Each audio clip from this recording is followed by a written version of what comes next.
Oi. Boa noite, galera do Voice Podcast. Sejam todos bem-vindos aí. Agradecer vocês a presença, acompanhando a gente toda semana aqui. Hoje eu trouxe aqui para bater um papo com a gente, galera. Platão Arantes. O cara tem muita história para contar para a gente. A gente fez uma prévia aqui, pô, uma história simplesmente sensacional. Platão, queria desejar boas-vindas a você. Queria agradecer, sair num dia de chuva como esse, para vir aqui contar uma história maravilhosa. Você já me deu uma préviazinha, pequenos trechos ali da história. Cara, eu só tenho que te agradecer por ter vindo aqui a brilhantar o nosso episódio de hoje, viu? Eu é que agradeço, né? Estou às ordens, né? Vem cá, inicialmente, você estava falando que eu te tirei de casa, né? Que você tinha acabado de estar se recuperando aí, né, cara?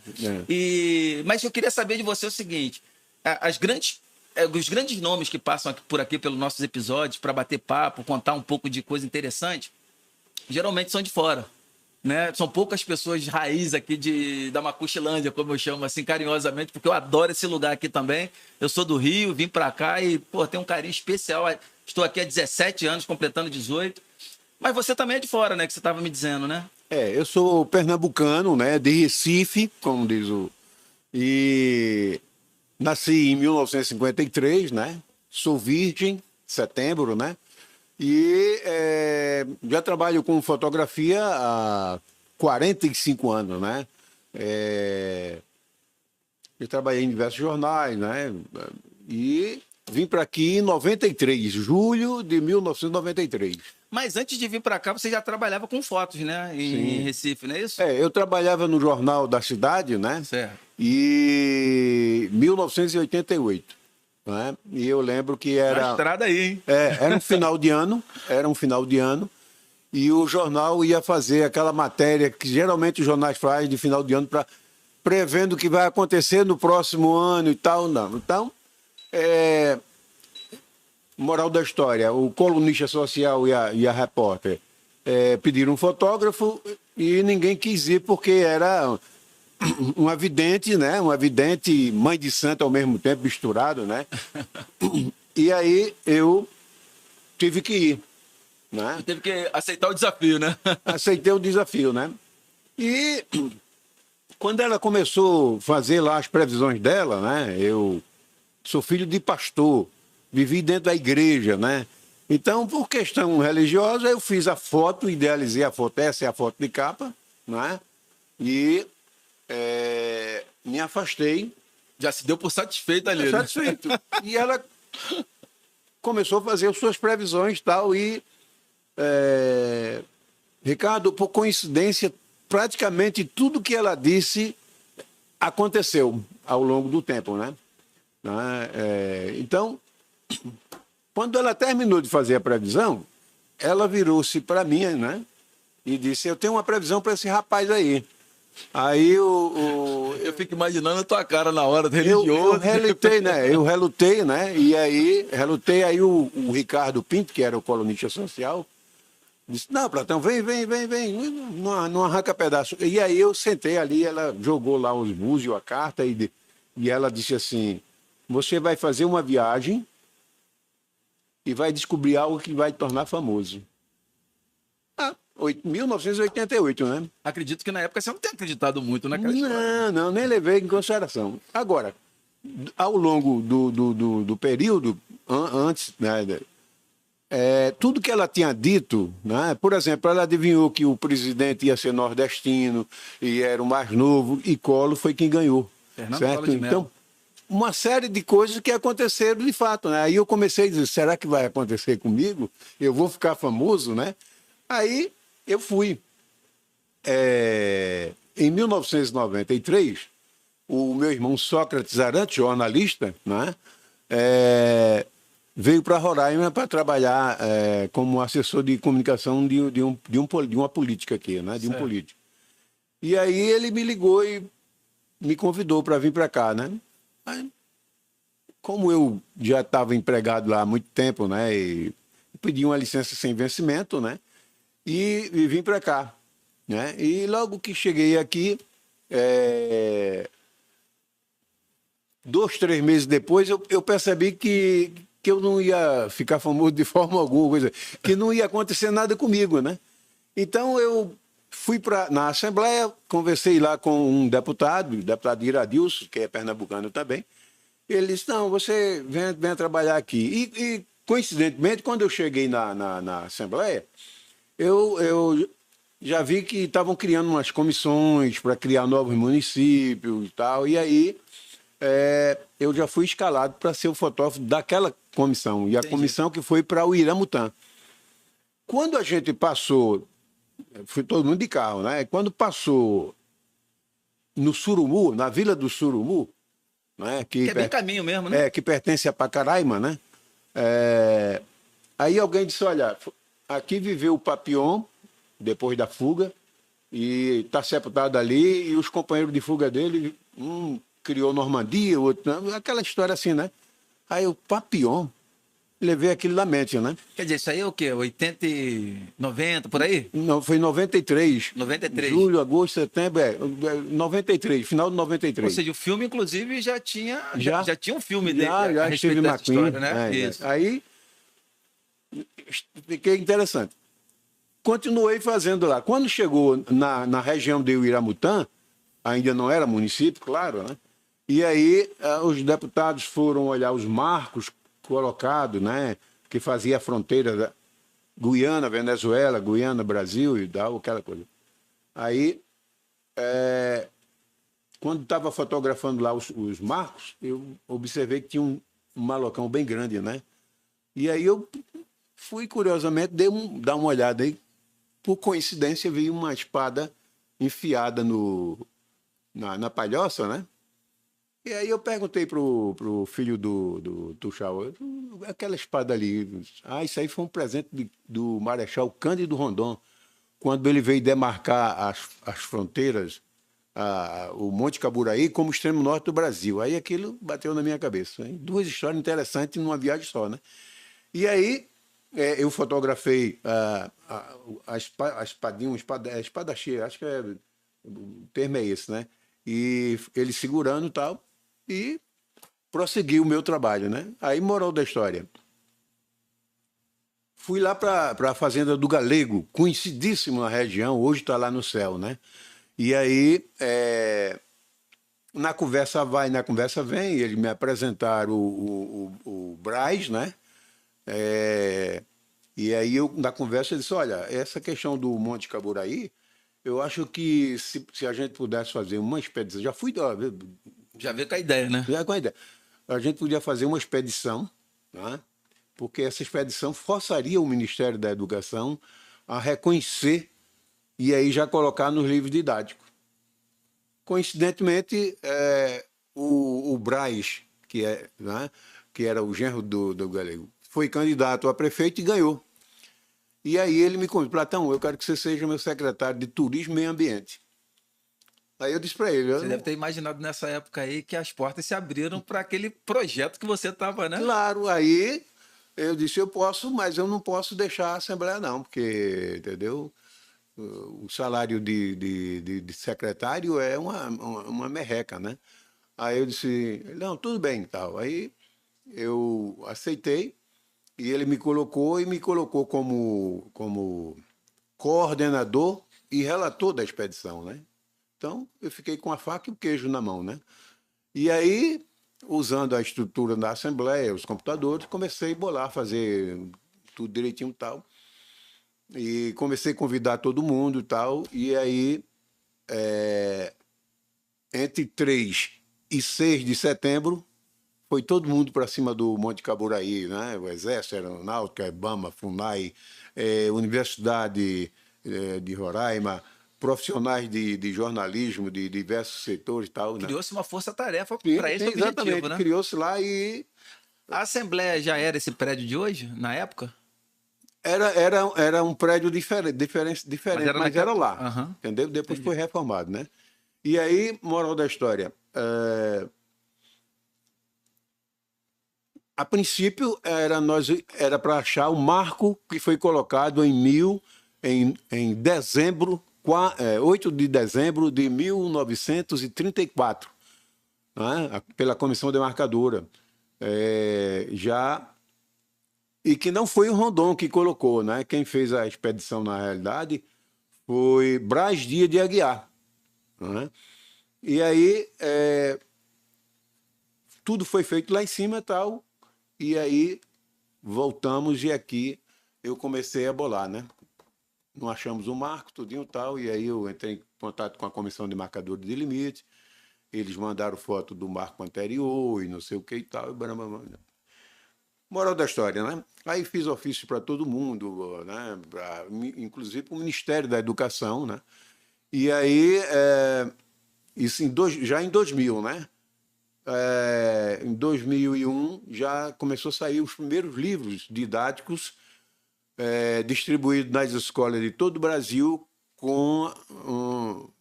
mostrando que o Caburaí era o extremo norte do Brasil. Então, essa foi uma grande vitória, né? Uma vitória nossa, né? Aí vem a questão do Papillon, né? Quem vai para o Iramutã sempre esbarra na... E aqui a gente tem um município que foi criado em 84, que é o Normandia, né? Final de guerra, aquela coisa toda e tal, e aí o exército veio para cá, que era para criar um município para resguardar a fronteira da Guiana inglesa com, né, cada invasão que podia acontecer e tal. E aí, chegando lá, eles foram lá olhar a região e lá encontraram um sítio chamado Normandia, né, que era do Maurício Habert, pai, né, que era um dos companheiros de fuga do Papillon e aparecia em todos os livros de René Belbenoit, escrito antes mesmo dele entrar aqui no Brasil. Entendi. Né? Aí, Dragolettini. Esses registros já tinha antes dele chegar aqui, né? Aí, Ilha do Diabo, né? Isso. Dragolettini, né? Aí depois ele escreveu outro livro, Banco, e Banco retrata muita coisa de Boa Vista, né? Inclusive o assalto da JG de Araújo, né? E aquela coisa toda e tal. E a gente foi desenvolvendo o nosso trabalho. Então, você falou que, inclusive, só voltando um pouquinho à história ali, quando você estava falando da questão da questão da demarcação, né, do Monte Caburaí, que você fez o livro. Isso. Né? Ainda ficou guardando ele 7 anos, não foi? 7 anos, por causa de até a demarcação ser concluída lá. Concluído, né? Cara, qual foi a tua sensação de ter um livro, ter todo um relato científico, né? Porque afinal de contas você esteve lá constatando pessoalmente e de repente não poder mostrar essa preciosidade de trabalho por conta de uma demarcação, cara, que já se sabia que era real, inclusive. Já sabia. Ricardo, a questão política, quando a política se envolve com a história, com a coisa, aí não dá nada certo, né? Porque o político é puxar para um lado e não é. Mas a história não pode ser mudada, né? Veja bem, se a gente tivesse achado o marco, não é? Claro que eu tinha publicado meu livro, mas há males que vêm para bem, né? Porque, por exemplo, quando desistiram de procurar o marco velho e foram achar outra fonte de água, né? Sim. Que geralmente é que demarca, né? A gente chama no Nordeste olho d'água, né? Olho que fica d'água, minando água, né? Isso. E aí eles foram mais acima e tal, e aí botaram a bandeira do Brasil, botaram uma cruz, rezaram uma missa, tudinho e tal. E isso deu mais elemento.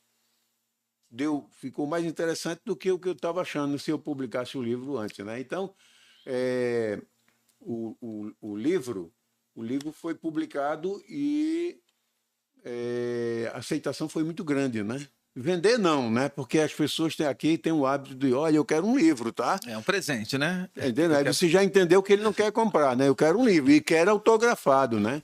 Então, é muito difícil fazer cultura aqui, né? E aí a gente esbarra, geralmente, nessas barreiras. Mas, fora disso, foi a aceitação do público fora do Estado foi fantástico, né?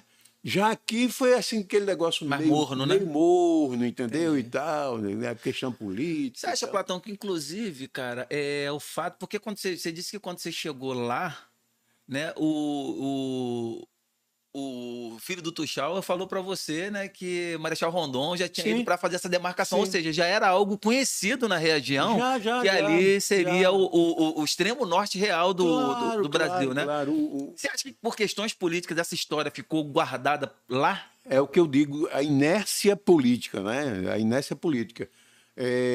Inclusive tinha, não sei se você se lembra, que aqui tinha uma TV Caburaí, Sim, sim. né? Aham. E tem então, veja bem, eles já sabiam que o Monte Caburaí era o Chame Norte do Brasil, mas ninguém teve coragem de fazer. Inclusive, só citando, teve um cidadão, acho que um Deus na Terra, né? Que foi no jornal, não, porque tem pessoas aí, né, que não tem cultura e não sabe da cultura e tal, que fica dizendo que o Monte Caburaí foi Rondon não.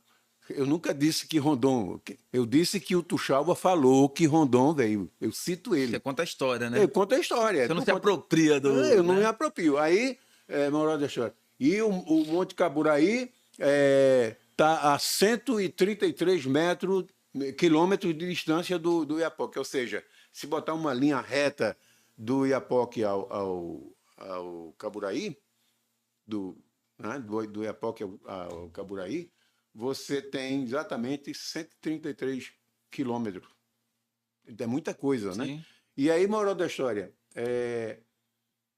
só que ele não observou que não existe, ninguém está dizendo que Rondon foi lá, não.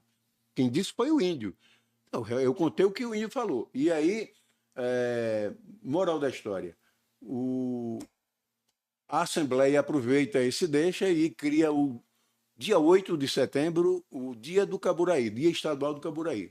Esse 8 de setembro, ele tem alguma assim, significância real? Foi no dia 8 que você lançou teu livro? Teve alguma Veja coisa? bem. Ou foi uma data aleatória? A data foi porque o primeiro marco colocado em 34 foi do dia 8, certo? E a expedição nós fizemos do dia 3 a 6, 3 dias lá em cima, né? Então, foi justamente fazer justiça que, como foi colocado dia 8, Entendi. entendeu? Então se trouxe esse 8 para esse momento aí, porque na realidade, se a gente for reconhecer mesmo o Caburaí oficialmente como só 7 anos depois. Sim. Foi o tempo que você ficou com o livro guardado. Um livro guardado, né? Entendeu? Então, um livro feito à mão, né? Sem apoio financeiro de ninguém, tá, e tal, e a gente publicou o livro a trancos e barrancos, mas publicamos. E o que eu acho mais interessante nessa questão é que você, assim, você fez essa descoberta, você fez essa divulgação, né, do que retrata a realidade da questão geográfica, né, do país. Correto. Num contexto onde a gente hoje, por exemplo, você tem o Google Earth ali que você consegue marcar um ponto lá, né, no Chuí, marca lá e você consegue fazer essa. Mas na época não era assim, não né, era cara? Assim, então, era assim, muito difícil, né? Era um negócio mais artesanal mesmo. Aliás, nem celular a gente tinha. Né? GPS, por exemplo, era uma novidade, coisa assim, né? Entendeu? Então, nós fomos abençoados por Deus, né? E nós fizemos isso aí, né? E aí nós tivemos a felicidade de ter que tinha um político na Assembleia, não quero citar nome aqui para evitar, né? Sim. E ele abraçou essa causa de uma forma, né? E começou a divulgar, e a gente ia nas reuniões e tal, né? Fez camiseta, tudinho tal, e aí a coisa começou a pegar, entendeu? Ganhou corpo, né? Porque na realidade é o seguinte, veja bem, se o Monte Caburaí fosse o extremo norte de qualquer um outro estado do Brasil, os governantes já tinham feito monumento, feito não sei o que e tal. Aqui não, aqui é uma inércia enorme, lamentavelmente uma inércia. Né? Você veja o seguinte, 8 de setembro que passou agora, né? Nós completamos 24 anos da expedição. Todo mundo sabia que dia 8 era o dia estadual do Caburaí, uma data criada pelo Estado, pelos deputados, né? Para fazer menção a essa lei estadual, né, e tal. E nem a própria Assembleia, nem os próprios deputados lembraram nesse dia que era o Chame Norte do Brasil. Realmente eu não vi propaganda sobre isso. Pois é, entendeu? Mas eu avisei a todo mundo, olha, dia 8, no restaurante, quando eu ia, que encontravam, olha, dia 8 é o dia do Caburaí, não esqueça, não, tudo bem e tal. e ninguém falou. Mas eu acho que esse ano em particular, com essa questão das eleições, eu acho que o pessoal tá com a cabeça, meu irmão, voltada toda para se reeleger ou para ganhar uma cadeira lá. Quem sabe vão se lembrar, né? E vão falar, olha, o Caburaí é campeão do Brasil. Então é uma inércia completa. Então, ficou... Como, por exemplo, você me perguntou naquela... antes de eu começar a investigar o negócio, muita gente sabia que o Caburaí era o Extremo Norte do Brasil, mas ninguém fez nada. Entendeu? Entendi. Nada, absolutamente nada. Entendeu? Então, mas se você for pesquisar os mapas antigos, eu tenho no livro, eu coloquei lá um mapa do Brasil, né? Do século XVIII. E você vê claramente que a região amazônica está acima do Oiapoque, porque nessa época não existia o estado de Roraima, né? O território, que só foi criado em 43, né?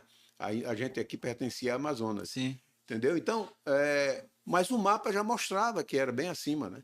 Agora, se você for observar, por que a divulgação do Oiapoque ao Chuí? Do Oiapoque ao Chuí. Por quê? Porque era por mar. Então, os marítimos... Talvez o ponto mais alto que eles alcançassem por água, né, fosse lá. Exatamente. Então, os Faz marítimos criaram essa expressão e aí ficou na mente das pessoas que do Oiapoque ao Chuí, do Oiapoque ao Chuí. Então, para a gente começar a combater isso aí, eu fiz uma letra, né, e tive a felicidade do maestro Kleber Júnior, né, Gomes, aqui de Boa Vista. Ele botou voz e arranjo, né? E a letra diz o seguinte: no passado o que aprendemos ficou difícil de mudar. O extremo norte do Brasil ficava no Amapá. Do Oiapoque ao Chuí, todos queriam alcançar. Mas tudo isso estava errado, agora vou te ensinar. É do Caburaí ao Chuí, é do Caburaí ao Chuí. Quem quiser pode acessar a página do Facebook de Platão Orante, que tem tudo lá, essas coisas. Inclusive, quando terminar aqui, eu vou pegar o endereço e vou colocar na descrição do vídeo, que é para as pessoas terem acesso. Isso. Já coloquei, inclusive, o seu Instagram também, porque lá tem vários recortes dessa história que você está contando para a gente aqui, né? Então, o pessoal se acompanha lá, seguir para ficar por dentro desse, então, desse conto aí. Nessa questão do Extremo Norte, nós tivemos a felicidade do Estado sair vitorioso, apesar de que os políticos não queriam, né? Você desconfia, assim, de alguma questão realmente que fizesse com que ficasse estagnada essa história lá na população local? Você desconfia de alguma coisa? De repente, para extração de não desconfio, alguma coisa e chamar visibilidade para lá? Veja bem, se você hoje, não é, 2022, certo. Se você fizer uma pesquisa, 60%, eu acredito, 65% da população é migrantes. E agora com a Venezuela, talvez mais, né? Vem mais. Ainda tem essa, então, né? Quem vem de fora, né? Quem vem de fora, geralmente não sabe disso. E os que estavam aqui naquela época não estavam nem aí, entendeu? Então não passou, né? Por exemplo... eu me lembro claramente na minha época de escola que era do Oiapoque ao Chuí, ponto.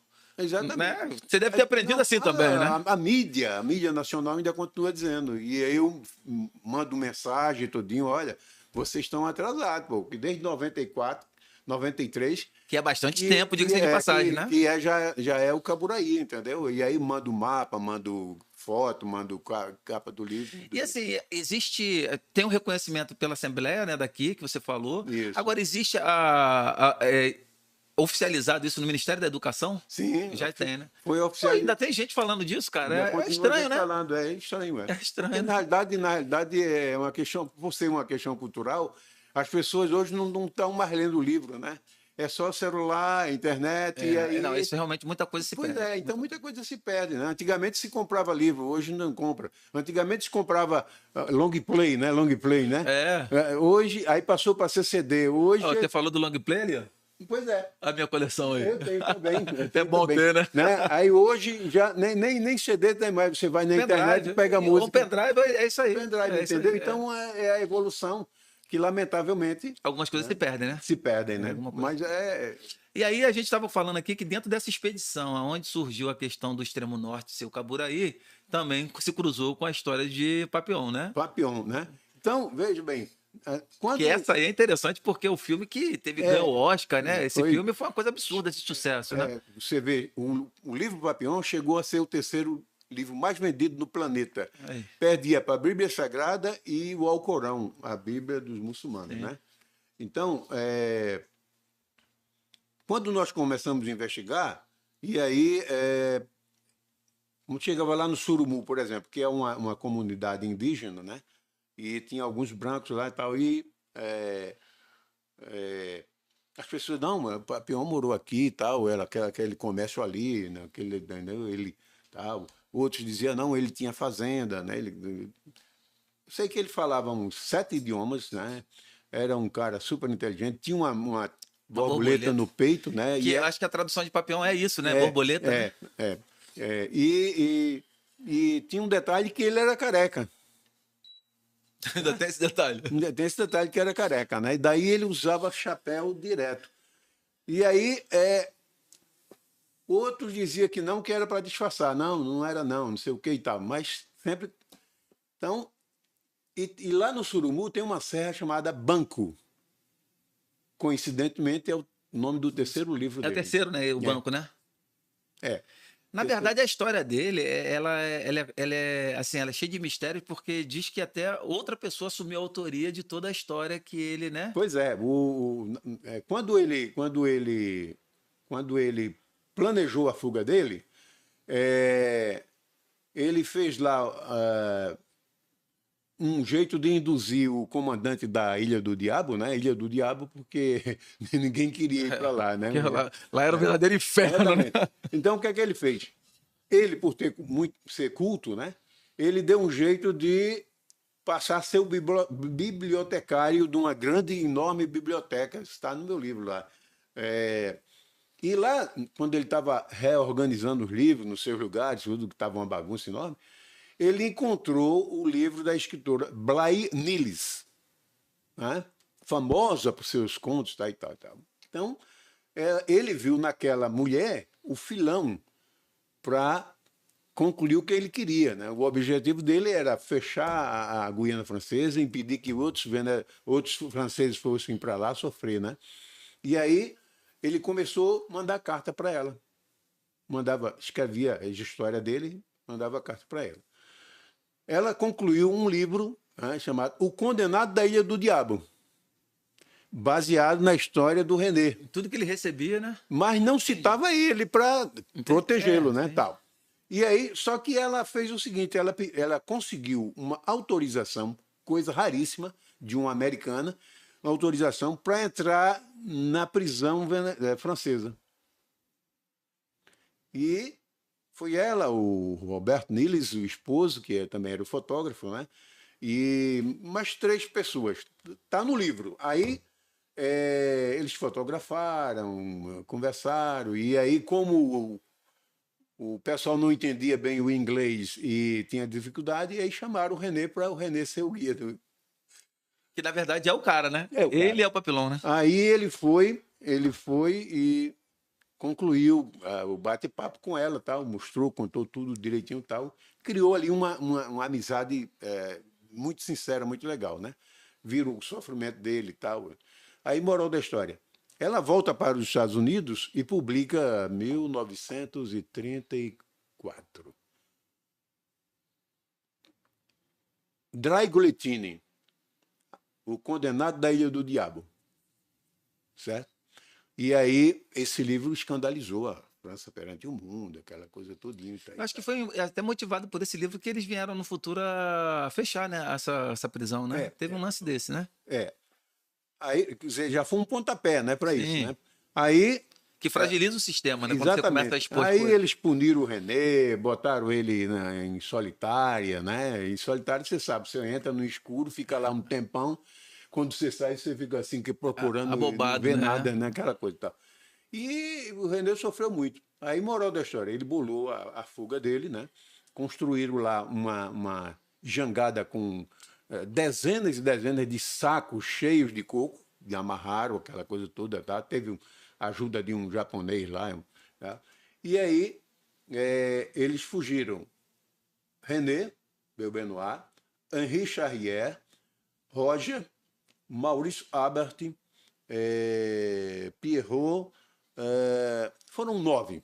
Certo. 9 autores, né? E aí eles esbarraram, terminaram a fuga dele na Guiana Inglesa, hoje República Cooperativista da Guiana, né? E garimparam lá uns dias tal, e o René manda uma correspondência para a escritora, dizendo que ele estava levando um amigo e estava levando mais manuscrito. E aí eles combinaram para se encontrar no Panamá, no canal do Panamá. E aí ele foi e chegaram lá, ela encontrou, ele entregou o manuscrito, ela já veio com pessoas, né, envolvidas na questão, e aí acharam o manuscrito dele muito legal e tal, só pediram para que ele recontasse a história, contando que apenas um fugiu, né? Aí ele só concordou desde que eles garantissem que aquele livro fosse publicado e o seu companheiro de fuga entrasse como sendo ele, René Belbenoit. Então, para muita gente, René Belbenoit está sepultado nos Estados Unidos, né? E aí eles concordaram, aceitaram tudo, fizeram direitinho tal, publicaram Dragoletini, né? A Ilha do Diabo. E aí foi um escândalo, né? Mostrando que porque lá também relata toda assim, a desumanidade que ele sim, sofreu, né? sim, Porque, sim, assim, sim. ele era meio que charlatão na França, né? Ele dava aplicava golpe, fazia assalto, essas coisas todas, né? Parece que a especialidade dele, salvo eu esteja enganado, era até arrombamento de cofre. Mas ele, na verdade, quando ele foi parar lá, se eu não me engano, foi por conta que imputaram ele, acho que um homicídio que, em tese, não tinha acontecido, né? Correto. No caso do René, tenha sido um roubo de uma joia, né? Lá que ele trabalhava. Mas vamos mais para frente. Aí, moral da história. O livro foi um sucesso estrondoso, né?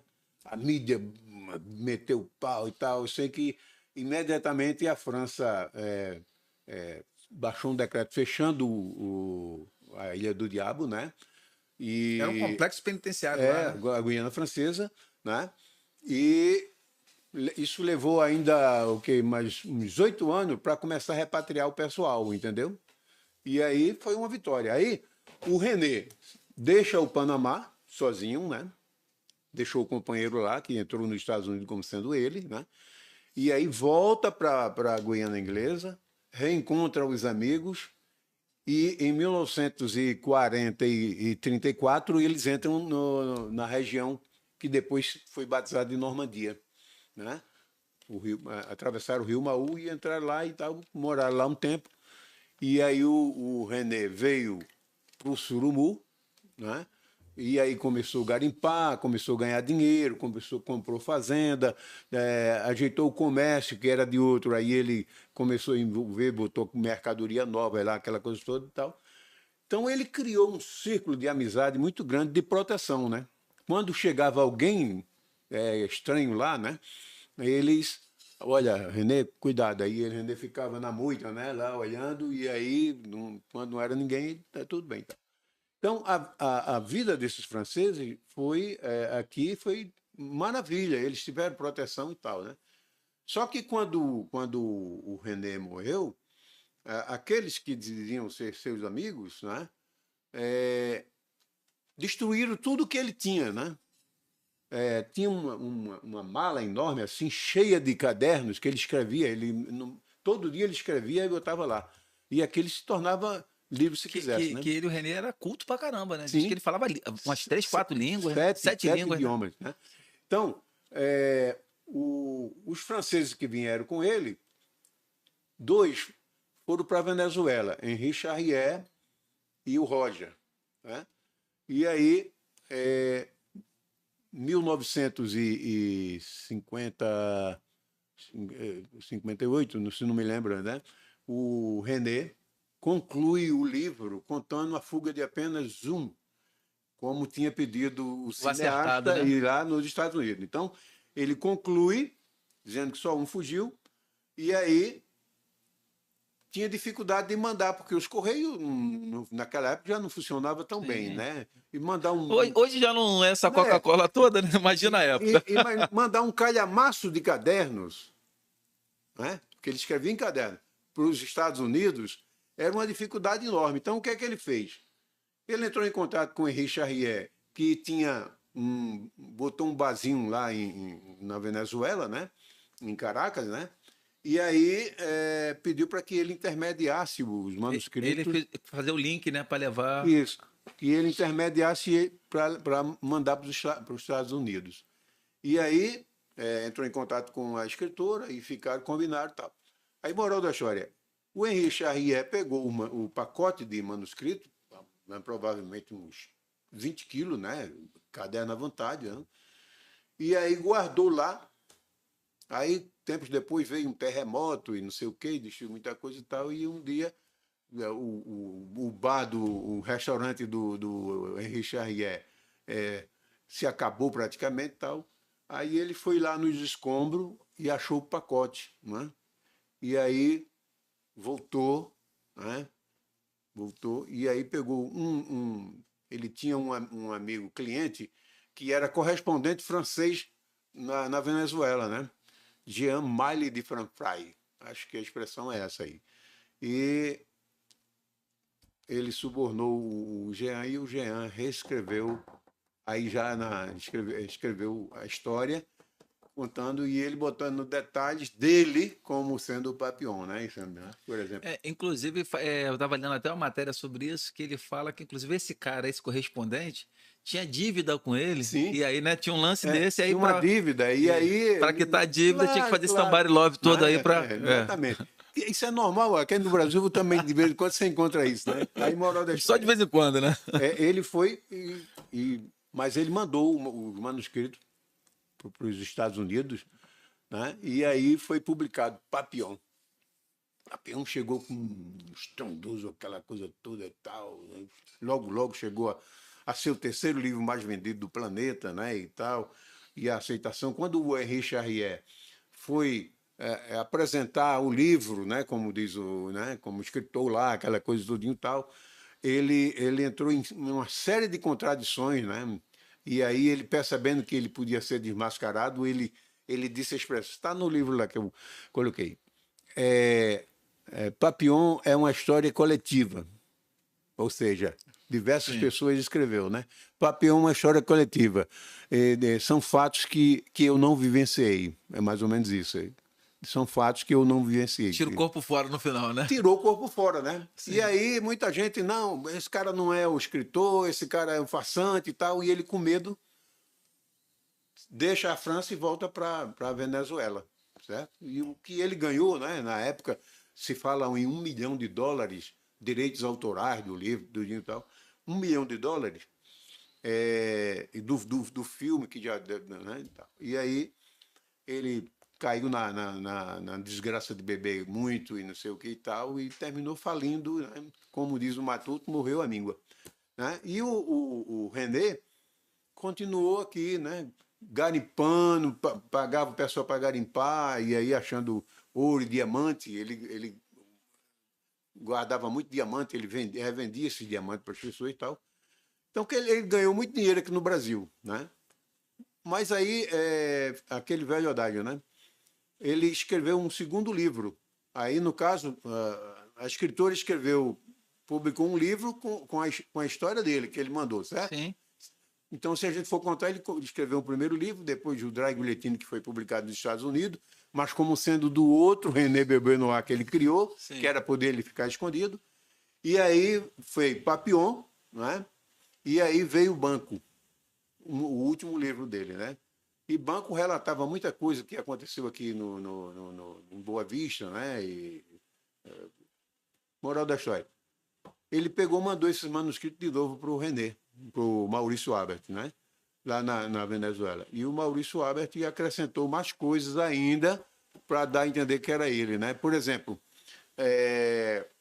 na investigação, a gente foi em Eldorado, uma prisão da Venezuela, entre Caracas e Boa Vista, certo?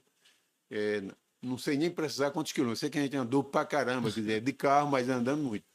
E aí, quando cheguei lá, conversando com o comandante e dizendo para ele, olha, o Henri Charrier diz que ficou preso aqui durante muito... Ah, isso é mentira, ele nunca esteve aqui. Aí disse assim, não, ele diz que ficou preso aqui desde 1900, não, foi liberto em 1944, se não me engano. Aí o cara disse, nessa época não existia nem um presídio ainda. Ou seja, um bocado de fatos que comprovava que ele tentou botar para poder dizer que era o Papillon, né? Então, depois de investigar tudo isso aí e ver, né, aí nós montamos o nosso material, né? E aí, quando a gente tentou publicar, teve dificuldade, né? As pessoas não queriam se envolver, a classe política aqui também não e tal, não sei o quê. Sei que, inclusive, eu fui para o Jô Soares, né? Então, é isso que eu ia te perguntar. Pois é, eu fui para o Jô Soares. Jô Soares, um dos últimos programas dele no SBT, ele tinha feito contrato para a Globo. Então, ele fazia 2 programas, durante um ia ao ar à noite e o outro ficava armazenado para um mês seguinte. Ou seja, ele fez isso durante 30 dias, né? E eu fui num desses programas. E quando eu estava lá, eu lembro, eu estava na plateia, né? O primeiro estava sendo lá entrevistado e tal. E aí, quando terminou a entrevista do cara, aí ele começou a conversar com alguém no ponto, né? Sim. Não dou direito de resposta, não. Não. E olhou para mim, eu sou desconfiado. Eu disse, pronto, é comigo. E foi dito e feito. Quando eu fui chamado, que sentei lá, que fui apresentar e tal. E o Jô já é difícil de você dar uma entrevista, que ele fala mais do que ouve, né? E aí ele disse, não, mas ligou aí um cidadão dizendo que você é um mentiroso, que quer direito de resposta e que não sei o que e tal, e eu não dou direito de resposta não, e tal. Aí, moral da história, isso atrapalhou, né? E aí eu já fiquei meio zangado, né? E quando eu esquento, eu não tenho, a minha boca não, entendeu? Aí eu me lembro que eu estava com um canudo grande assim, chama canudo, com as fotos de belezas naturais do estado que eu tinha para presentear ele, né? Aí eu fui e disse assim, estava falando, olha, o Papillon, o René Benoit, quando ele achava um diamante lá no coisa, ele botava no picuá. Picuá é um canudozinho assim com tampa e tal. Geralmente pega de bambu ou coisa assim, tá? E aí osso também, né? Pega o osso. E aí você bota o diamante dentro, esconde o ouro, bota uma tampinha e bota no reto, né? E aí eu contei isso para ele e disse, é por isso que eu estou trazendo um para você aqui, entendeu? E o que é isso aí? São fotos. Aí amenizei, né? Mas foi mais ou menos isso aí. Então, fica difícil.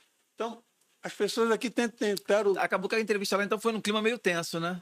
Não houve entrevista, porque começou ali, aí ele já esfriou e tal, e aí eu já, entendeu? Entendi. Já fui também arrogante, né? Terminou logo Terminou o papo. tal. Nem entrevista, ele disse que não dava direito de resposta, né? E aí, moral da história, a perseguição sempre foi essa, né? Em todos os sentidos, né?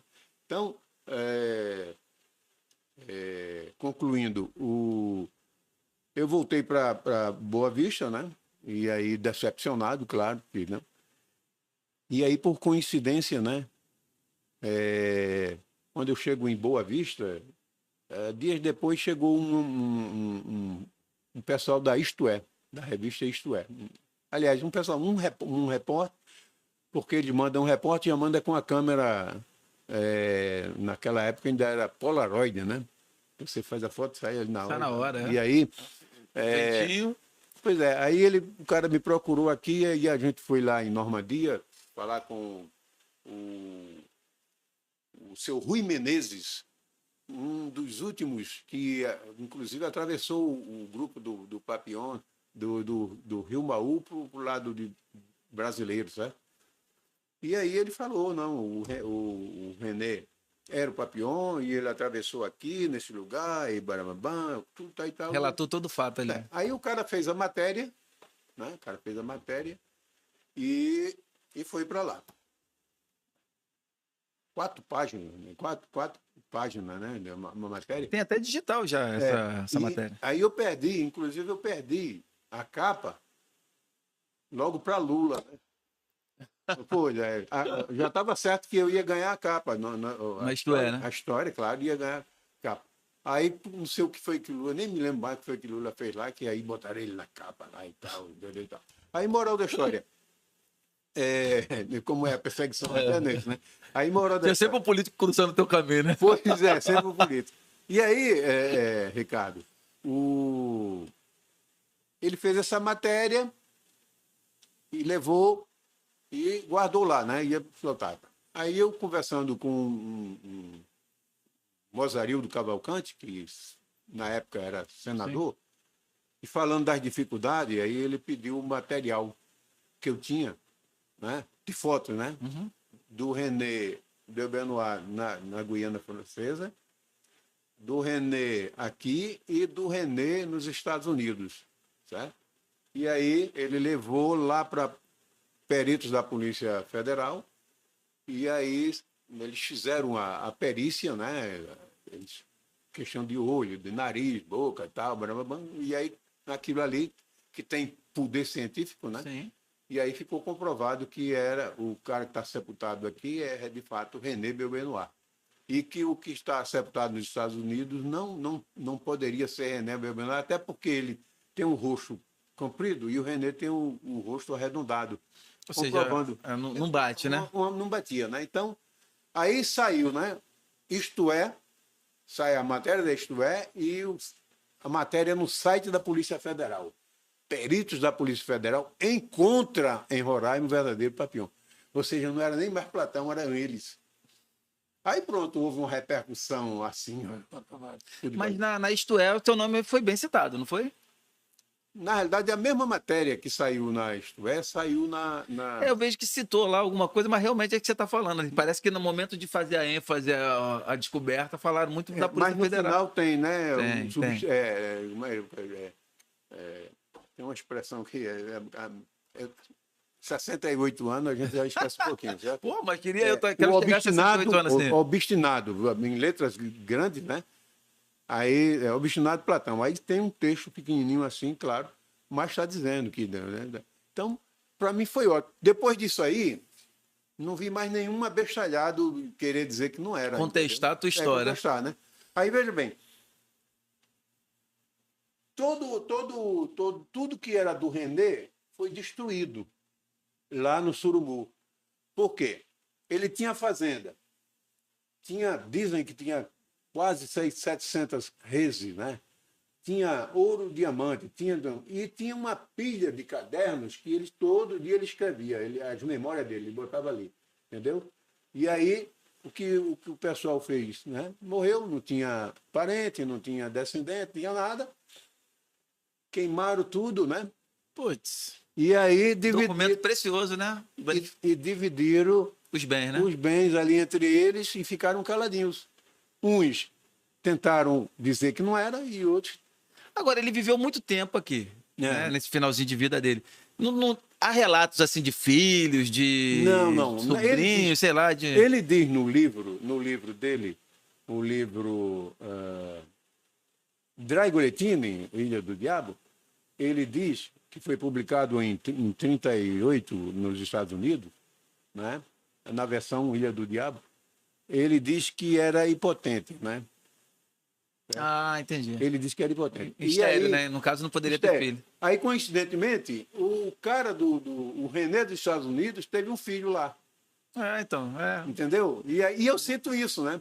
Eu sinto. Então, o grande crime foi ter destruído todas as coisas que eram do René que poderiam dar... tornar mais concreta ali a justificativa. A história dele.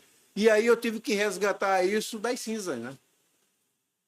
Tirei tudo isso das cinzas, né? Um dizia, olha, eu vou falar aqui, mas não diz que foi eu que disse, porque não sei o quê, entendeu? Entendi. Mas foi assim, assim. Então, a história de René Belbenoir, é, é, é que era um gênio que viveu lá no Surumbu, né? E ficou ali perto da Missão Católica, né? Ele ficou ali perto da Missão Católica, que por coincidência recebia muitos estrangeiros que vinham, entendeu e tal.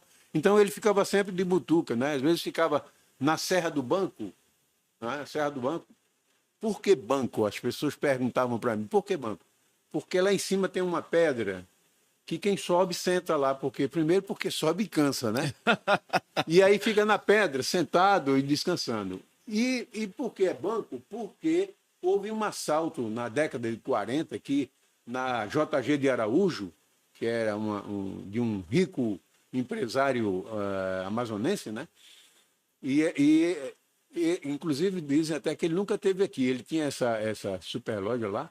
E aí. Agora, dizem mais coisas, inclusive, em relação a essa loja aí, que esse assalto, na verdade, que existe uma vertente da história que haveria funcionários envolvidos, haveria, né? Tem muita coisa em torno disso. Tem, claro, alguém deu a dica, né? E aí, moral da história. Qual é a grande verdade disso aí? Na época, o poderio da JG de Araújo era tão grande que os comerciantes em volta todos quebraram, entendeu? Quebrou mesmo, porque é a mesma coisa você trabalhar com material vindo da China, que vende baratinho ali, tal. Tu compra em quantidade... Em quantidade enorme do que... Aí você... O cara que vende avulso ali é um preço, né? Vai quebrar. Vai quebrar. Então, eles praticamente quebraram. O que eles fizeram? Se uniram, certo? E aí contrataram o Papião com o seu grupo para assaltar a JG de Araújo, né? Inclusive... Eliminar a concorrência, né? Aí, inclusive, dizem que tinha lá praticamente um quarto, que era um cofre enorme que veio, entendeu? Embutido lá.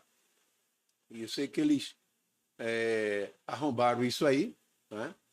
E René ganhou o dinheiro para fazer o roubo, né? Com os companheiros dele. Certo.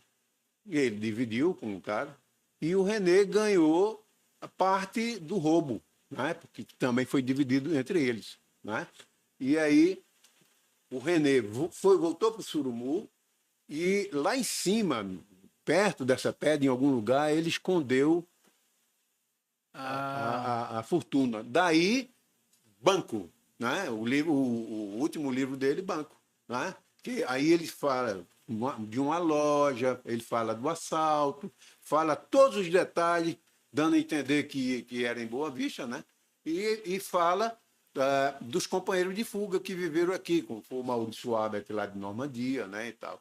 Então, há uma série de provas que as pessoas também encontraram, mas não tinham interesse de levar à tona, e eu levei. Como é que tu se sente, cara? Assim, você faz um trabalho desse, bonito, e ainda pegando o gancho do que você falou, de que se fatos como esse, comprovados, fossem em qualquer outro estado, por exemplo, isso aí talvez seria assim, um motivo de orgulho de ter essas histórias ligadas dentro do nosso país, né? Correto. Entendeu? E aí, como é que tu se sente com essa questão cultural e tudo, e esse, vamos dizer assim, essa coisa que amarra o negócio de caminhar, de ter visibilidade? Eu me sinto frustrado, né? Frustrado, porque você faz um trabalho com amor, de coração ali e tal, né? Porque fazer esse trabalho eu não ganhei nada, entendeu? Eu só trabalhei, né? Porque ali você não vende. Quer ver você comer o pão de amassou? Escreve um livro e vai vender aqui. Ninguém compra. É impressionante. Há uns 3 ou 4 ali, mas todo mundo quer um livro. E autografado, entendeu? E gente grande, autoridade e tal. Aí, veja bem, vamos voltar à questão do Monte Caburaí. Logo que foi comprovado que o Caburaí era de fato e de direito o extremo norte do Brasil, que já se sabiam, mas não... Né? Começou a vir gente do Iapoque entendeu? Atravessando do Iapoque, do Chuí, atravessando o Brasil, né? Foi o Zé do Pedal, veio outros e tal, até o Monte Caburaí, entendeu? Veio gente a pé, né? Esse Zé do Pedal, ele vinha empurrando uma cadeira de deficiente, né? A expressão mais, né? Que era para fazer uma campanha, né? Para as pessoas ajudar os mais necessitados e tal. Então ele veio, cara, de lá até aqui. E aí ele entrou em contato comigo, tudinho, eu já não estava mais lá, estava cá e tal. E aí eu entrei em contato com as autoridades aqui do turismo, da prefeitura lá, e disse, olha, gente, o cara está atravessando o Brasil a pé, empurrando uma cadeira. Seria interessante dar uma atenção a esse cara aí, porque ele Cobrir esse momento, né? não cobriram nada, nem registraram o cara lá, entendeu? Aí, moral da história, você fica frustrado. Aí veio um outro, né? Entrou em contato com o Platão, eu estou indo aí e gostaria que tu me desse umas orientações. Pode vir, tal. Aí ele veio de barco, de carro, de a pé, né? Até chegar aqui. Então, ele veio do... Aí, moral da história, ele foi lá no Monte Caburaí, lá em cima, cascaveou, achou o Marco Velho. Esse que fala do Marechal Rondon? Ou o segundo? Não, o segundo, certo. que veio Sim. de carro, né? Sim. De carro, a pé, tudinho e tal. Ele achou o Marco, fotografou e me mandou. Eu botei no livro, tá? Aí tá lá. Ninguém deu apoio ao cara lá. Depois outras pessoas vieram e tal. Aí eu queria até fazer aqui uma alusão a duas pessoas interessantes. Fica à vontade. Na expedição, nós tivemos 88 pessoas, né? Pessoal do Exército, que foi dar o apoio de selva, né? Que um apoio importante, né? O jornalista, inclusive da Rede Globo, veio também e tal. E aí, desse pessoal que participou dessa expedição, apenas 2 até hoje divulgam o Caburaí. É o J. Pavani, que é fotógrafo, né? Ele tem página lá, todinho, divulga o Caburaí como sendo norte do Brasil. O Platão Arantes, que é o bobão, né? Que fez tudo e né? E tive a grata satisfação de saber que o meu amigo Palhares vive lá no Iramutã, e todo mundo que chega lá, ele conversa, registra, tudinho e tal, dá um apoio muito grande, porque ele é ligado à questão do turismo e tal. Então, até o ponto de, por exemplo, um tempo ele mandou uma mensagem, Platão, está tendo dificuldade aqui porque os índios não querem deixar ninguém subir o Monte Caburaí. Ótimo, então faz o seguinte, manda fazer uma réplica com a máquina aí do Monte Caburaí, e explica, olha, aqui é uma réplica, é o que tem lá, para a pessoa fotografar e dizer aqui, faz um memorial, ou faz entendeu? Entendi. E aí, não ficaram... Um marco, mesmo que seja histórico ali, só para registrar. Sim, só para registrar. O cara chega ali, ó, não fui lá em cima porque os índios não deixaram, mas tinha um marco. Você já foi para Amazonas de carro, não é já? Já. Você chega ali... Aí A linha do Equador? Na linha do Equador. Sim.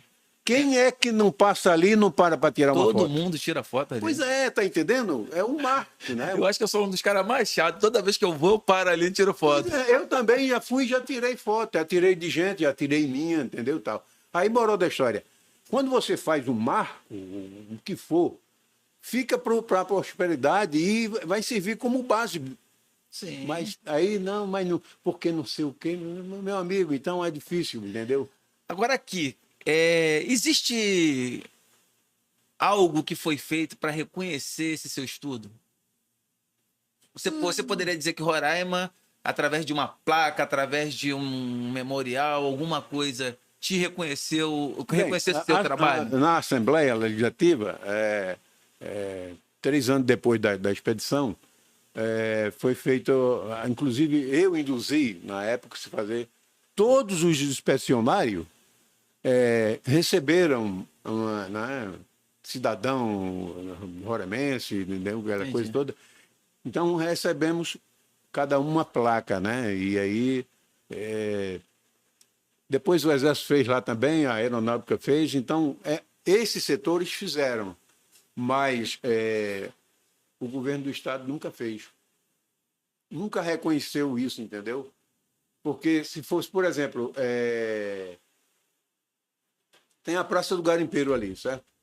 O que é que eles podiam ter feito, né? Eles faziam um memorial ou alguma coisa para relembrar que o extremo norte do Brasil é em Roraima, entendeu? Quem chegasse ali ia ver lá a placa, a história, tudinho e tal, né? Porque muita gente vem aqui em Boa Vista, mas não vai no Iramutã, né? Com certeza. Então, fica difícil, porque é uma questão cultural.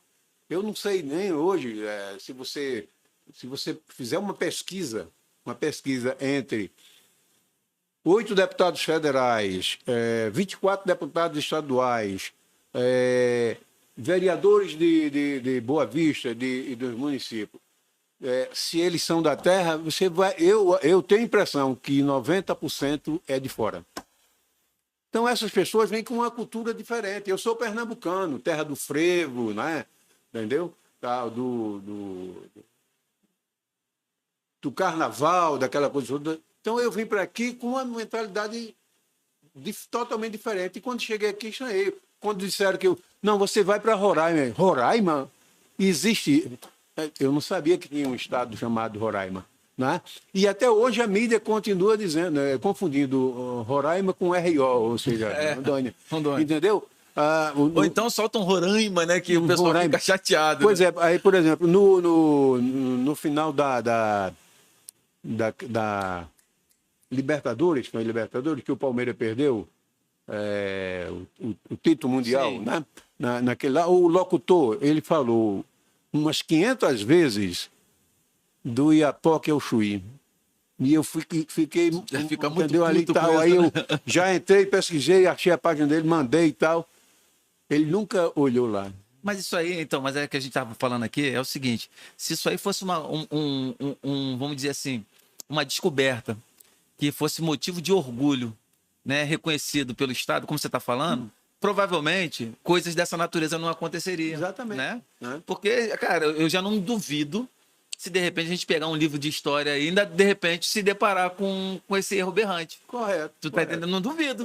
Porque se não tem essa divulgação, né, que, pô, eu sempre ouvi isso desde pequena, propaganda é a alma do negócio. Claro. Então, se você não bate na tecla várias vezes, a coisa não acontece. Se o próprio Estado não divulga o potencial que ele tem, não é? Ó, eu acho que olhando por esse lado que você falou aí, né, da gente ter agora a posse do título de ser efetivamente o extremo norte, né, tendo o Monte Cabura aí como seu marco, cara, isso aí era para ser um motivo assim de ampla divulgação, entendeu? Pois é.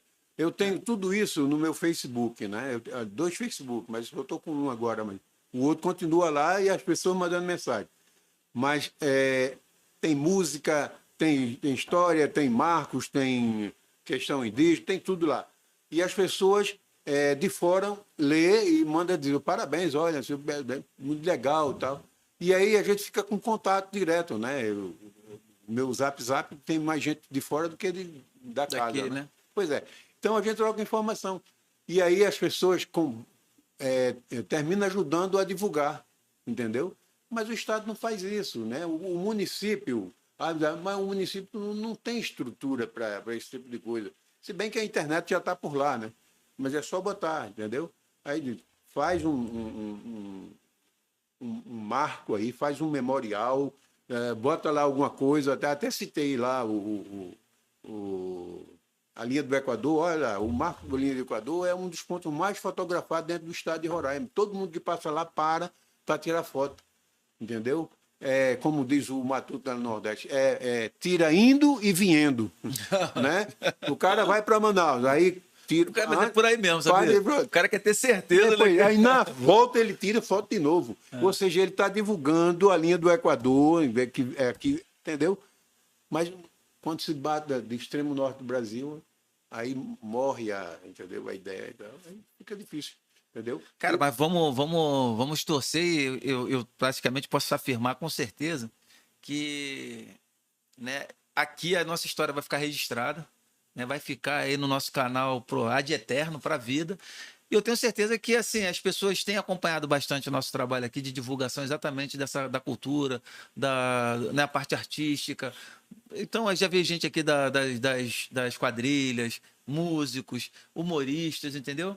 Que a ideia é exatamente isso, é mostrar a riqueza cultural que nós temos aqui para o resto do país, né? Porque a gente está num lugar com uma logística tão difícil, né? A gente está no extremo norte mesmo, depois da linha do Equador, inclusive, e as pessoas não se dão conta, às vezes, disso, né? De como é difícil a gente ter acesso a muita coisa que no Sudeste chega com facilidade, né? E a internet, ela vem meio que quebrar essa dificuldade, porque aí a gente consegue romper uma barreira que é da comunicação. Porque hoje, se você mandar uma encomenda pelo correio, saindo daqui de Boa Vista, vai levar pelo menos 20 dias para chegar em qualquer outro lugar. Você sabe disso. Correto. Né? Agora, a internet ela já quebrou esse paradigma da informação, que a gente consegue falar logo com alguém. E a gente consegue também deixar registrado esse momento. Então, o que eu posso te afirmar, de certeza, é que esse bate-papo aqui, que é enriquecedor, e eu me sinto assim, pô, maravilhado de ter pessoas como você que faz parte dessa história, que faz parte desse legado de conteúdo, de conhecimento acerca do Estado, de vir aqui dividir isso com a gente, entendeu? Eu acho que é muito importante eu isso. lhe agradeço. Inclusive, eu queria aproveitar esse, dizer o seguinte, veja bem, a questão política, né? O político, para se eleger governador aqui, ele faz a amarração com diversos deputados federais, diversos estaduais e tal. Quando ele ganha a eleição, então, dá um exemplo aqui. Aí ele pega um filhinho do político e bota na Secretaria de Turismo. O cara não entende, pode não entender nada de turismo. Ele não está nem aí. Então, eu queria até deixar aqui uma ideia já arquitetada e planejada. Fica aí, à vontade, fica à vontade. Que pode botar o filho de quem quiser lá até, entendeu? Mas se podia criar uma comissão de técnicos dentro da secretaria para visitar todos os municípios, ver o seu potencial e começar a ajudar os prefeitos dando ideias. Porque, olha, município de Uiramutã, o prefeito era índio, o secretário era índio. Então, eles não têm aquela noção, mas era necessário que alguém orientasse. Para desenvolver esse Por exemplo, você tem um potencial lá na Guiana Inglesa, que é a divisa com Normandia, né? Normandia tem um potencial. Antigamente tinha o Lago Caracaranã, não sei se você... Não conheço. O Lago Caracaranã, todo ano ia centenas e centenas de gente lá, pegava, entendeu? Entendi. Aí, por ser... A terra foi demarcada e aí já não pôde mais. Mas tem um potencial lá. Quando eu estive lá recentemente, com a equipe para fazer o meu documentário, né? Uhum. E esse documentário está bombando, mais de quase 300 mil pessoas já viu lá. Parabéns. Então, eu dei sugestões lá para o secretário, olha, faz um museu, cria um museu, pega a história, pega foto desse pessoal, bota lá, conta a história e tal. Se quiser, eu ajudo. Entendeu? E não... Inclusive, essas iniciativas, elas forçam outras pessoas a ter, né, esse impulso de descobrir mais coisas. De repente, tem tantas outras coisas interessantes aqui que a gente pode contar, né? Claro. Desvendar histórias que, de repente, estão sendo contadas de forma diferente. O Cândido Rondon foi um dos caras que mais viajaram aqui em Roraima, em Boa Vista, certo? Um tempo atrás, nós encontramos uma foto do Rondon visitando o túmulo. O cara morreu em 1934, mas era um cientista alemão, provavelmente fugido da guerra, né? E esse cara era uma sumidade. E lá o túmulo era em pedra de granito, né? Coincidentemente, tempos depois, essas pedras foram encontradas aqui no setor de turismo, jogado lá no lixo. As pedras de mármore que contavam a história do cara lá, citava quem era e tal. Olha a perda que seria. Inclusive, nós conseguimos foto de Rondon visitando o túmulo desse cara, para ver a importância do cara. Tá entendendo? Sim. Mas tava lá no lixo. Aí até fiz um artigozinho pequenininho lá e postei e tal. Aí depois, sério, que já tiraram de lá tudo e tal. E é um fato histórico. Sim. Né? Eu até... Por que não exumar os restos mortais do René? Ainda tem alguma coisa lá, porque ele tinha uma platina aqui na testa, né? Da guerra, ele foi marinheiro, né? E essa platina está lá, e tem outras coisas mais, né? Agora, lamentavelmente, até o cemitério foi destruído no fogo, né? Complicado demais, né? Entendeu? Fazer história, se a gente não aproveitar as oportunidades. Exatamente, aí fica difícil, né? Aí, moral da história, a ideia da criação, cria uma comissão de técnicos que vai nessas regiões. Isso não quer dizer que o secretário de turismo vai construir nos municípios. Até pode, mas, né? Mas, por exemplo, o cara chega ali, tem uma serra aqui, tem uma serra aqui. Porra, dá pra botar uma tirolesa, o cara vindo de lá de cima para cá e tal, né? Pronto, a Serra Grande ali, você sabe, né? Sim. Eu tenho matéria que eu fiz aqui, quando eu cheguei aqui, para se fazer um teleférico simples de um lado do Rio Branco, subindo a serra, podia ser um ponto mais visitado da região, porque todo mundo quer subir, entendeu? Quem fez o Cristo Redentor não imaginava o potencial que ela hoje. Eu tive lá, eu vi, centenas e centenas de pessoas subindo diariamente. Não para, entendeu? Tem uma hora que eles pedem para parar lá. É visita quase obrigatória de quem vai ao Rio, né? Pois é, tá entendendo? Então, aí você vê o seguinte, a gente não sabe fazer história. Não sabe fazer história, né? Então, aí, por exemplo, dá um exemplo a você. Foi construído um memorial, um negócio mais alto aqui em Boa Vista, lá na beira do rio. Lá. Ah, seu mirante? Um mirante. Né? E eu vi gente criticando, né? Criticando e tal. Não, porque o mirante para quem tal. Aí eu depois fui responder. Mas esse mirante é hoje um dos pontos mais visitados, porque o pessoal quer subir para ver Boa Vista lá de cima. Então você tem que criar coisa para forçar que as pessoas vá e divulguem. Quem vai lá divulga, tira fotos. Né? Não, quem vem de fora fazer show aqui, por exemplo, tem que ir lá. Tem que ir lá. Ponto de parada ponto obrigatório. Então você tem que fazer coisas para despertar interesse. Né? É a mesma coisa, você vai e bota um restaurante. Aí você... a cerveja pode estar bem gelada, mas a comida não é boa. Né? O garçom não sabe atender direito. Você vai e não quer mais voltar. E nem indica para ninguém, né? E nem para ninguém. Mas se você bota lá uma cerveja bem geladinha, uma comidinha deliciosa, um bom papo, né? O garçom sorri para você, entendeu? E aí você vai lá e depois vai divulgar. Olha, é assim. Tá? Com certeza. Eu aprendi assim, né? Graças a Deus, as minhas iniciativas sempre deram certo, porque eu sempre perseverei, né? Sem o apoio de ninguém, mas eu fiz, entendeu? Você se considera um historiador? Mais ou menos, não me sinto... É mais um investigador de fatos, né? Né? Na realidade é o seguinte, veja bem, o meu pai era pastor, e ele formado em seminário, né? Era na época que pastor era formado em seminário, né? Aí... E ele lia muito. Então, o primeiro filho foi Aristóteles. O segundo filho foi Sócrates. O terceiro foi Platão. Né? Aí veio Bolivar, Getúlio, Eliseu, Samuel, Margarete, 12 filhos. A Grécia em peso. A Grécia em peso. Aí, moral da história. O Aristóteles foi ser empresário.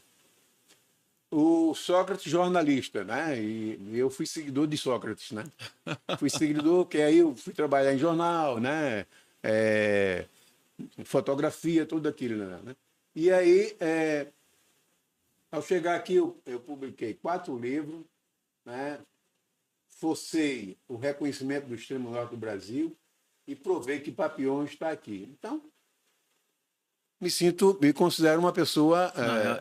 além de escritor, historiador. Historiador, né? Com certeza. Então, mas fiz, tá entendendo? No Atlântico e Barranco fiz. Agora, é aquele que eu estava lhe dizendo. Muita gente já sabia que o Caburaí era o extremo norte do Brasil, mas não tiveram a preocupação de forçar o Ministério a reconhecer e Uma tal. curiosidade que eu tive aqui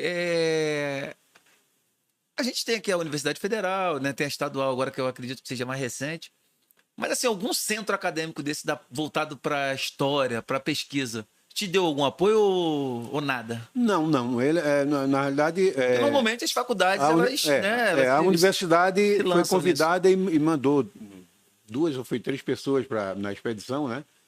E depois eu voltei lá com eles e fiz uma proposta para o cidadão lá, eu nem me lembro o cargo do cara que fica na frente. Deve ser o reitor. O reitor, bem lembrado. Aí falei com o reitor o seguinte, para ele analisar uma proposta que eu estava fazendo, para fazer uma espécie de concurso de redação entre todas as universidades federais e estaduais, certo? Um concurso de redação sobre o Caburaí, o extremo norte do Brasil.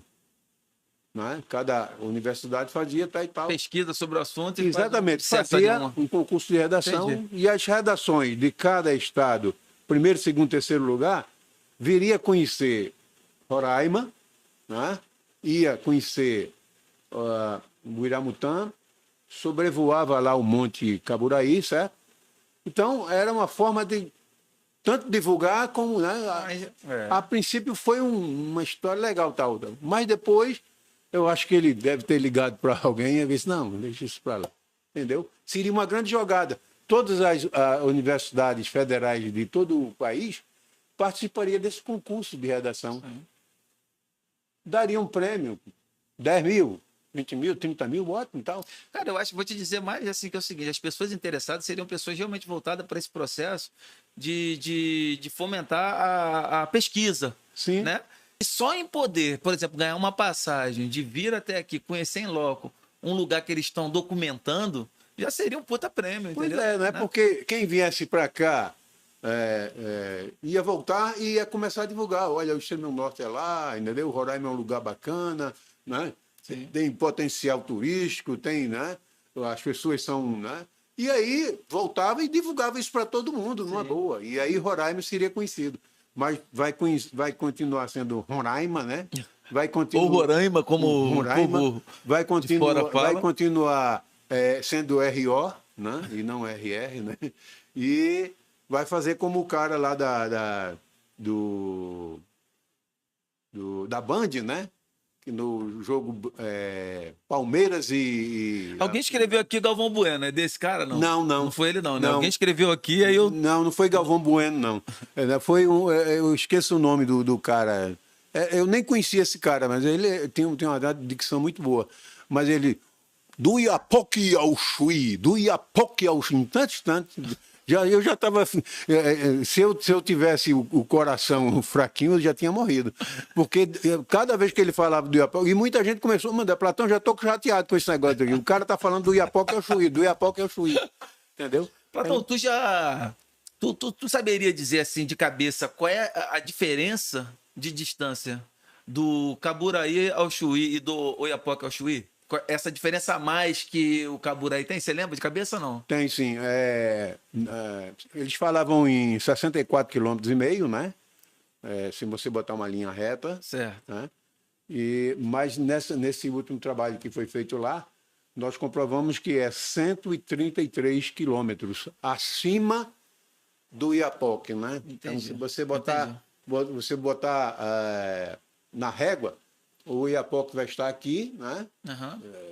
Beirando o mar, e o Caburaí aqui em cima. Então, e dá cento e poucos quilômetros? 133. 133.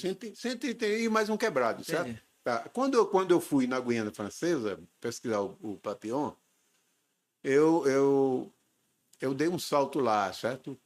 Dei um salto lá e tal, e vi lá o marco que está lá, né? Dizendo que é o extremo norte do Brasil. E o pessoal do Iapoque até aceitou numa boa, entendeu? Eu não vi ninguém reclamar comigo, nem dizer, não, contestar. Mas aqui em Roraima o pessoal contestava. Deve ter alguma coisa que a gente ainda não conseguiu identificar, que o povo quer esconder tanto essas informações, né? Deve ter. Exatamente, né? Aí é aquele negócio que eu falo, é a questão cultural, né? O cara vem de lá da Casa de Noca, lá ele não era patavina nenhuma. Aí chega aqui, ele se torna político, né? Ele se torna uma autoridade, uma coisa e tal. Então ele não tem a menor noção De como é importante, de repente, como é divulgar importante essas coisas. Então faz fica sentido o que você difícil. está falando. Por isso que eu estou dizendo, em cada secretaria, se você cria uma comissão de técnico para bolar essas coisas, aí você, por exemplo, o cara não precisa ir lá na Serra Grande para botar um teleférico, mas ele pode fazer um projeto, entrega para o prefeito do Cantar, diz como captar os recursos, e aí passa a ideia, né? Esse seria o papel da comissão, já que a Secretaria de Turismo não faz nada de turismo, a não ser quando o cara vai viajar daqui para outro estado, que ele vai fazer turismo, né? Pô, Entendeu? Essa é a dificuldade. Amigo, eu queria te agradecer de coração por ter vindo aqui. Eu vou te falar que história como essa sua, assim, e quem acompanha nosso programa sabe que não é rasgação de seda. Cara, eu gosto muito dessas histórias que valorizam, né? Principalmente o estado aqui, que eu abracei como meu. E que a gente consegue, né? Agora a gente não, às vezes não tem noção, a partir de hoje, em quantos lares a gente vai entrar com essa informação que você está trazendo aqui preciosa, entendeu? Eu acredito. É pessoas que vão assistir com seus filhos, é o esposo né, com a esposa, enfim, as famílias que vão ter acesso a esse tipo de informação. Então, assim, eu fico muito satisfeito de poder contar com a sua boa vontade de vir aqui compartilhar com a gente esse conhecimento, que para mim é enriquecedor, é maravilhoso. Eu espero realmente que esse nosso vídeo aqui, que ele crie asas aí e possa, né, levar nosso bate-papo aí informal, mas que eu acredito, na minha concepção, com conteúdo de valor assim, né, incalculável, porque o conhecimento não tem preço, né? Pois é. Eu entendo dessa forma. As suas mensagens, Ricardo, elas no Instagram, no Facebook, né? Falando desse encontro que eu teria hoje aqui com você, teve uma penetração muito grande, né? Eu recebi mensagem da China, de telespectador, né, de pessoas do meu círculo de amizade, dizendo que ia assistir, queria até o link, até pedir para você mandar o link para eles assistir, né?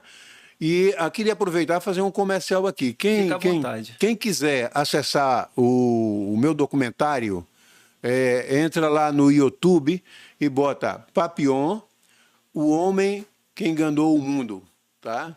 Papillon, o homem que enganou o mundo. Pronto. Então você vai ter lá 1h05 mostrando toda a investigação, detalhe por detalhe, né? Excelente. Geralmente um documentário é 45 minutos, mas eu quebrei a regra e deixei passar, né? Inclusive tem a música, né? A música que diz: voa, voa, Papillon, pra tua... Eu já perdi a música, mas é mais ou menos isso aí. E todo mundo está gostando. Então, quem quiser ver o documentário, entra lá no YouTube, Papillon, o homem que enganou o mundo. Ou entra no meu Facebook, que tem lá, e manda uma mensagem que imediatamente eu respondo. No teu Facebook, a gente procura o que lá? Procura Platão Arantes mesmo? Platão Arantes, Platão Papillon, mas está lá. Vai estar lá, né? Tem dois, e né? tem no teu Instagram, Sim, na sim. descrição do vídeo eu já coloquei os 2 Instagrams que você tem lá, né? Instagram, Você usa os 2 mesmo? Uso. Eu sou das poucas pessoas que todo dia eu mando uma mensagem de manhã e uma mensagem à noite. Isso é verdade. Não é? Isso é verdade. Eu mando uma mensagem. Geralmente, um dia desse teve uma pessoa que ficou chateada porque eu mandei uma mensagem. Não, às vezes não é uma mensagem, é uma como é que dá o nome? É aquelas figurinhas que já vem com um textozinho. Sim, né? mas tem um sentido. Tem um sentido. Uma reflexão. Pronto, certo. É uma reflexão. Eu mandei uma mensagem sem nenhuma maldade para centenas e centenas de pessoas com a mesma mensagem. Ninguém reclamou, inclusive a maioria não é verdade, tá, e tal. Aí teve, porra, você me manda esse negócio aqui me xingando, não sei o que e tal. Talvez nem tenha lido. É uma reflexão, isso é uma reflexão, né? Entendeu? Então, eu sou provavelmente o único que manda de manhã e de noite, de manhã e de noite. Tanto no Instagram, como no Facebook, como no WhatsApp. No WhatsApp. Porque eu recebo. Então, eu sou sou um cara ligado na net, né? Com certeza. Pô, mas essa é a ideia, né? Não ficar parado no tempo, né? Você vem Correto. evoluindo com essas facilidades que a tecnologia está Eu trazendo. estou com a perna quebrada, né? Mas não é uma mão, não. A mão funciona, entendeu? Então, Isso aí foi acidente doméstico, né? doméstico, né? Então, e você foi quem me tirou de casa, né? Porque eu não... Cara, então o meu agradecimento ele vem com carga dobrada exatamente por isso, porque eu te tirei de casa em recuperação para vir aqui bater esse papo com a gente. Eu queria até aproveitar, cara, e agradecer o Romano também, né? Que ele foi o cara que criou todo esse momento nosso aqui. Não podemos esquecer, né? Porque pode. ele ficava todo tempo, rapaz, o cara lá é legal, o cara, né, entendeu? Ele vai te entrevistar e tu conta por mentira. O Romano é assim, entendeu? Romano é gente boa demais. Gente boa. Cara passou por um perrengue muito grande e é uma pessoa maravilhosa. Como diz o Matuto, é um cara tão bom que é meu saco de pancada. Todo dia eu mando uma mensagem sacaneando com ele. Platão, cara, muito obrigado por ter vindo aqui. Eu é que agradeço. Se tiver mais história dessa aqui que encanta a gente, cara, não se furte não. Pode, entre a sua mensagem de manhã e a da noite, você fala, Ricardo, vamos conversar sobre isso. E a gente abre aqui o podcast novamente pra gente bater esse papo aqui, que pra mim, pô, foi só enriquecedor, cara. Só tenho que te agradecer. Eu estou à disposição dos telespectadores do seu programa, tudinho tal, da sua página lá no YouTube. Que quiserem, pode acessar diretamente o link lá do documentário, né? Ou pode mandar mensagem via e quando a gente Instagram. encerra o vídeo aqui também, ele abre os comentários embaixo. Então, o pessoal, eu sei que você vai chegar em casa, você vai assistir, porque todo mundo assiste quando vem aqui. Claro. E aí, nos comentários, quem tiver alguma dúvida, alguma pergunta, algum questionamento, joga lá nos comentários e depois você pode responder a galera. Fechou? Valeu. Cara, muito obrigado por tudo aí, tá bom? Valeu. Então fica aqui nosso agradecimento aí. Um abração. Saúde pra você e boa recuperação. Saúde e paz. Valeu. Valeu, galera. Para vocês que acompanharam a gente aí, não se esquece. Deixa o like, compartilha e se inscreve no canal aí, beleza? Quinta-feira a gente tem mais aí para conversar com vocês. Forte abraço.